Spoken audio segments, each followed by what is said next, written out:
Hello, everyone. Wish you a very good evening. Welcome to the eighth episode of season 4 of our Circular Chat series. The Circular Chat is an initiative by ICCE to develop and promote the idea of a circular economy and its related topics. In the last episode, Abhinav shared his knowledge on the performance of ESG strategies. Today, we have him again to discuss how to bridge the gap between ESG and financial performance. I'm Surbhi, and I'm glad to host our guest speaker today, Mr. Abhinav Goel. A quick introduction to Abhinav for those who haven't watched our last episode. Abhinav is currently associated with S&P Global with its division Sustainable One as a team leader and taking care of the financial institution sector with an ESG domain for the well-renowned Dow Jones Sustainability Index, CSA. He is known for his expertise in ESG and financial consulting, reporting, and research. He has also worked within the management and business consulting industry in various ESG and management consulting related projects. He carries 4+ years of work experience under ESG, financial research, and modeling field. He's a great speaker and has delivered many sessions and workshops on ESG and other topics. Hi, Abhinav. A very warm welcome to the discussion today, and thanks for joining us. Hi, Surbi. Thank you so much again to bring me. I am bringing here again to speak on again a very hot topic nowadays. Thank you so much again to have me on board. Thank you, Abhinav. Thanks a lot because you have been dealing in this field. So we thought, why not to get to you again? So, Abhinav, please tell me how are community investments where capital is intentionally directed to traditionally underprivileged individuals or communities, as well as finance provided to firms with a clear social or environmental purpose, are examples of focused investments aimed at tackling social or environmental problems. So if I have to talk about the community investments, so it's like companies around the world sort of engaging in community investment efforts as a way to promote development and benefit local stakeholders in their areas of operation. So if it is done well, so community investments can help establish mutually beneficial relationships between a company and its local stakeholders. So it's basically contributes towards the long-term improvements in the quality of life or for local communities and help create an environment conducive to private investments. So it's like good practices in this area is continuously evolving. So now companies are moving away from philanthropic donations that we used to have earlier and add hoc practices to more sophisticated and strategic ways of planning and delivering their community investment programs into their business processes. So there is greater emphasis on the business case nowadays. So on viewing CI, so CI here I means community investments. So on viewing CI through the lens of the risk and opportunities and on creating it's like shared value by aligning business goals and competencies with the development priorities of local stakeholders. So other trends include focuses on building social capital, local ownership through multi-stakeholder processes, factoring sustainability and handover strategies into project design, measuring, communicating results to optimize the business value derived from that sort of a community investment program. So let me just give you one recent example which happened in April 2022. So in early April, 29 countries basically they pledged more than 5 billion USD to the UN-backed Global Environment Facility, which is GEF. So that fund basically said that record support providing a major boost to international efforts to protect biodiversity and curb the threats to climate change, plastics and toxic chemicals. So it has one of the program which is small grants program. So it used to, I mean, it is still known to be as SGP, which grants of up to 50,000 USD directly to local communities, including indigenous people, community-based organization, and other non-governmental groups investing in projects related to healing our planet. So this initiative was being implemented in 127 countries by UNDP, which is UN Development Program, which provides technical support to these selected local projects that conserve and restore environment while enhancing people's well-being and livelihoods.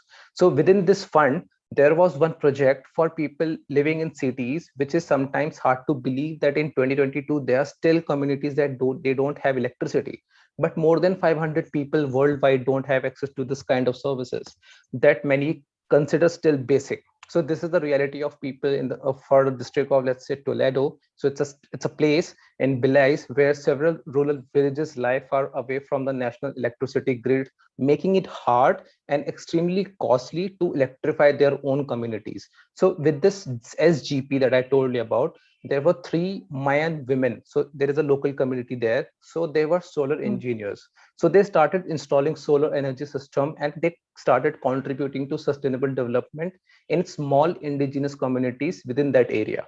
So they were trained by the Barefoot College in India to build and repair small household solar systems as a part of South Cooperation Exchange. So now you see they have installed solar systems to four indigenous communities impacting over 1,000 residents. So in 2021, despite the ongoing COVID, that time COVID-19 pandemic, these solar engineers, among with national authorities and partners, they installed solar energy system to two of those very remote areas. So with this work, it was estimated that they powered 25 homes benefiting over 150 residents with a primary school of 30 children. And the best of all, UNDP estimated that they have helped over avoiding 6.5 tons of carbon emissions. So I think that is the whole idea behind it. So that is how CI is coming into the picture and benefiting the community at large. Definitely. That's quite an interesting point of the example that you have shown that indigenous people are getting benefited by these things. So that's Right. wonderful. And there is some exclusion criteria based on norms and values might pertain to product categories like firearms or tobacco, business practices like animal testing, human rights violations, corruption, or political controversies. How do you see exclusion of particular industries, firms, countries, or other issuers from a fund or portfolio due to activities deemed uninvestable? So nowadays, so I basically touched upon this topic in our previous session as well. So maybe let's talk much more deeper into it. So ESG criteria is used to determine whether a company complies with the desired level of standards or not, right? So if not, it Hmm. can be removed from consideration in the investment process. So denying the company access to capital. So this is nothing but very layman language to the exclusion or the negative screening. So exclusions typically involve the makers of controversial weapons such as cluster bombs or nuclear warheads, and those making indisputable harmful products such as tobacco, firearms, along with companies engaged in human rights violations and abuses such as child labor. So companies which are engaged in serious corporate governance breaches such as bribery, corruption, that shows no willingness to resolve these issues are typically excluded. So basically, that's the overview of Hmm. how it is being done. So the matter of what to exclude largely remains on the act of conscience for investors. So that is why most of us and most of the investors use the principles contained within the UNGC, which is UN Global Compact, as a benchmark for what is considered to be unacceptable business practices and what not. So for some products, exclusion is required by law. So for instance, if I have to give you one Dutch legislation, so for example, Mhm. forbids the ownership of companies making cluster bombs or other contiguous munitions. On a global basis, negative and exclusionary screening is the most used sustainable investment strategy. So if I have to give you an example, there was one report. In that report, it was stated that in the Europe and the US are the topmost countries and the continents wherein these strategy are being implemented at war footing level. So although the data is quite absolute, but in 2018 report, the Global Sustainable Investment Alliance estimated that almost 19.8 trillion USD in asset under management employed this type of strategy, which was up from 2016 by 31 odd percent. So negative screening is not a new concept though, but it is being an oldest one also and the most popular approach to ESG investing. So a large extent of 30.7 trillion USD is invested in this approach globally. So if I have to take certain name of the data sets or the reports, the Vanguard and Global Sustainable Investment Reviews 2016 and 2018. So although its growth is slower than other strategies such as ESG integration and impact investing, but it is still prevalent. So the negative screening approach would basically suit investors who want to take a moral stand by withdrawing funds from specific sectors such as tobacco industry or oil extractors. The approach is Hmm. easy for investors to understand. The exclusion strategy can start with a broad market benchmark and simply remove the companies that do not meet the specified criteria. Exclusion strategies basically tend to correlate more closely with benchmarks when compared to impact investing. So at the end, if I have to talk on one more example of it, so again, the data is from 2019 though. In 2019, Hmm. 95% of the sample of United Principles of Responsible Investment signatories, which is UNPRI. Hmm. So it is another sort of an institution wherein a lot of asset managers, so sort of they sign their membership with it. So 95% of the sample of United Principle of Responsible Investment signatories that completed the fixed income reporting framework module used a negative screening approach for some aspects of their fixed income investments. So while 65% and 61% used norms based positive screening respectively. So you can see how negative or exclusionary policies are prevailing nowadays, and a lot of financial institutions I have to talk about, they have started reporting on the same. Right, right. And from 2018 to 2020, Abhinav, the United States and Europe accounted for more than 80% of global sustainable ESG investing capital. Over the last 2 years, the percentage of global sustainable uh, investment assets in Canada is 7%, Japan it's 8%, and Australasia is 3%. Have stayed essentially stable. It has been stable. How do you see this changing in the next 5 years? So true that. I mean, I can accept that sort of a statistics too, but just to give a small overview about Australasia to our viewers. So Australasia is sort of a, a group of countries like New Zealand, we have Australia, Canada. So these are like a group of countries basically that we call them as Australia. Yeah. So I totally agree on those numbers, yeah. But the situation is way too different now. That slowdown that you talked about reflected an industry transition that time, whereby industry standards on what constitutes sustainable investment as defined and measured by RIAA, which is Responsible Investment Association Australasia, have tightened up now. Many regions continue to see strong growth in sustainable investment asset under management, most notably Canada, United States, and Japan. Other regions are slowing down their rate of growth or have seen a reported reversal, in particularly Europe and Australasia. In both cases, this is largely due to the change in how sustainable investment is defined, either by law or as in the case of, I mean, either by law as in the case of EU or by new industry standards as in the case of Australasia. So as per global, I have although reviewed this report once. So as per global sustainable investment review, the sustainable investment assets are continuing to grow in most of the regions. So with Canada experiencing the largest increase in absolute terms over the past 2 years, 48% growth, followed by United States, 42% growth, Japan, 34% growth, Australasia, 25% growth. So situations are now being changed, and they have continuously been changing. So the growth in sustainable and responsible investment, as it is referred in the Australasia region, has seen strong developments from regulatory drivers. So just to give an example, in New Zealand, the policymakers and regulators have driven up the growth into sustainable and responsible investments, whereas the growth in Australia has been led by industry commitments. Regulators in Australia have been progressing requirements with regards to climate change risk. However, policymakers on the issue have been largely absent during the reporting period.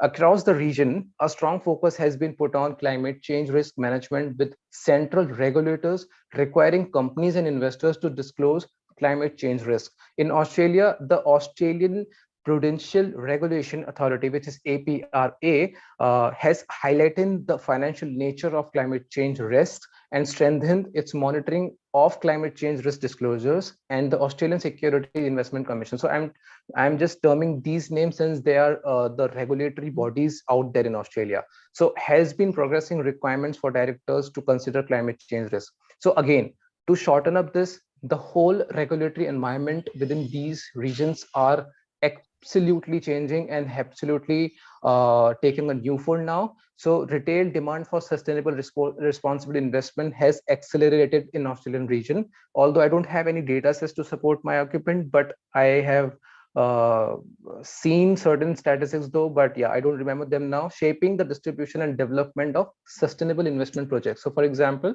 additional products have been embedded into investment platform to ensure strong ESG menus for advisors and clients. So I see, given 4, 5 or 10 years down the line, broad picture, so we will and we may see a huge chunk, and these numbers which have been there in 18 to 20 being proven wrong.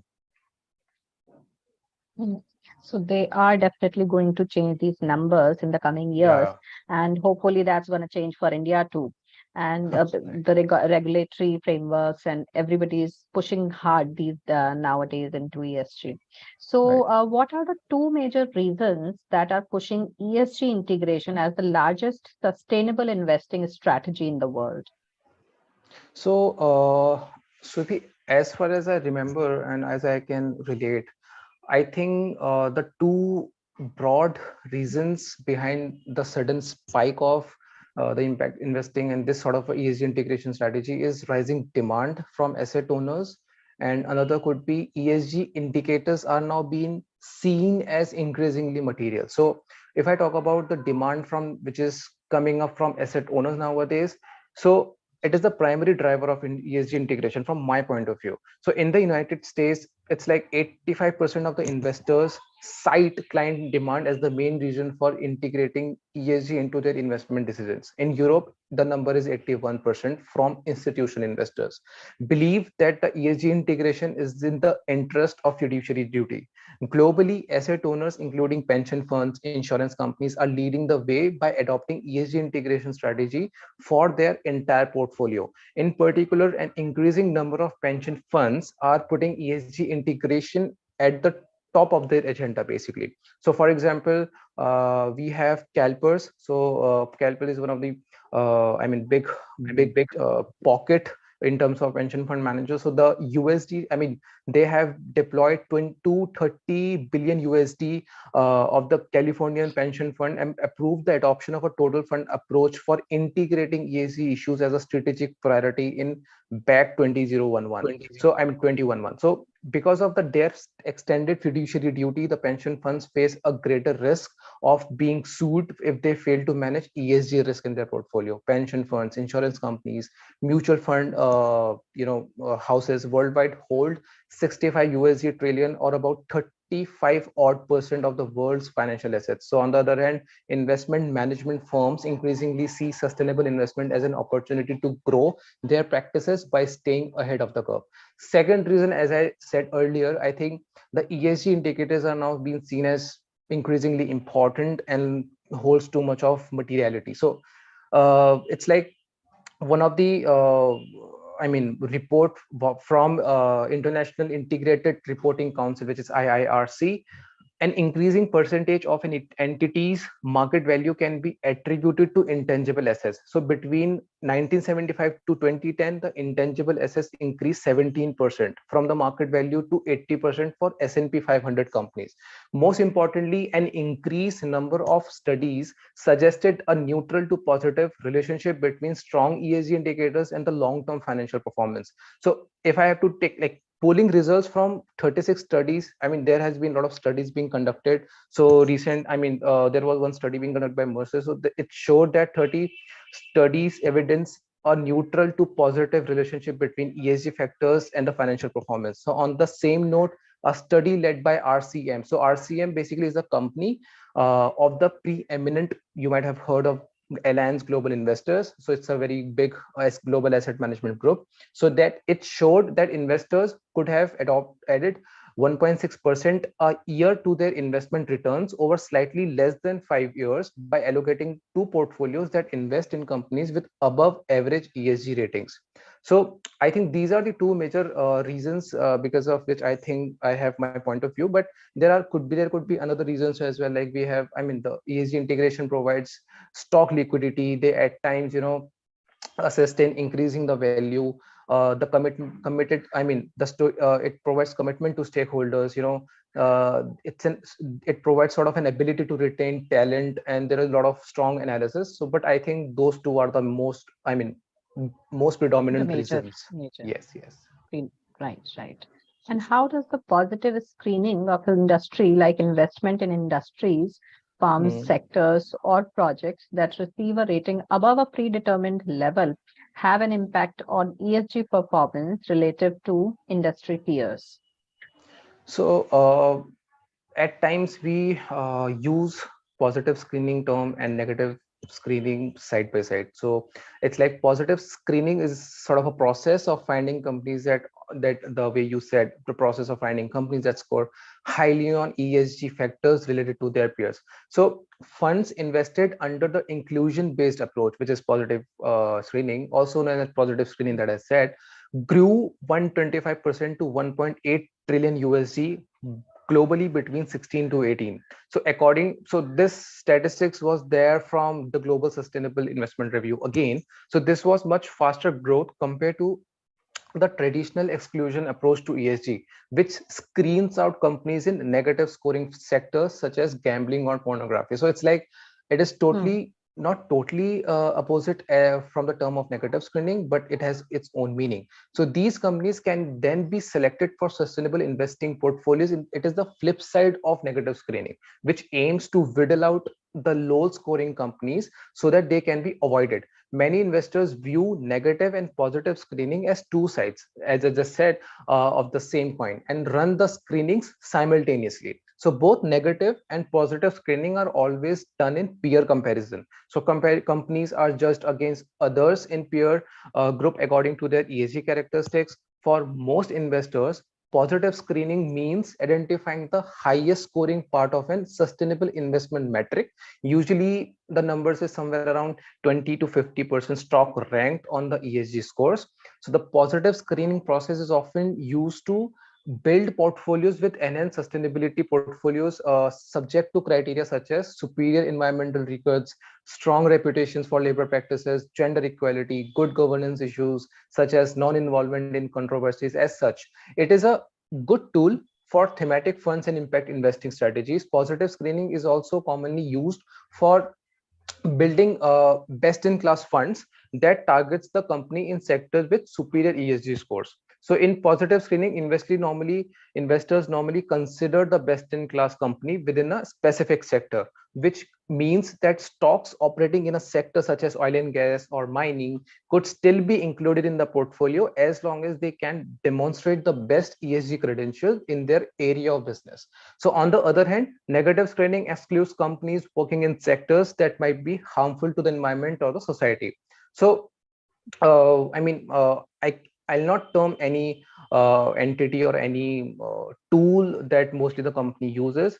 It's just that as far as I know, and what might be happening nowadays is that supposedly we have a fund manager or hedge fund manager. So there are broadly two ways to implement the positive screening part of it. So maybe they can set up their whole research team, so they can allocate companies and then they have to research on their positive ESG related factors. And another thing is ESG scores. So ESG scores is the most accepted or maybe widely used way because it's low. I mean, it's does not involve any sort of a cost.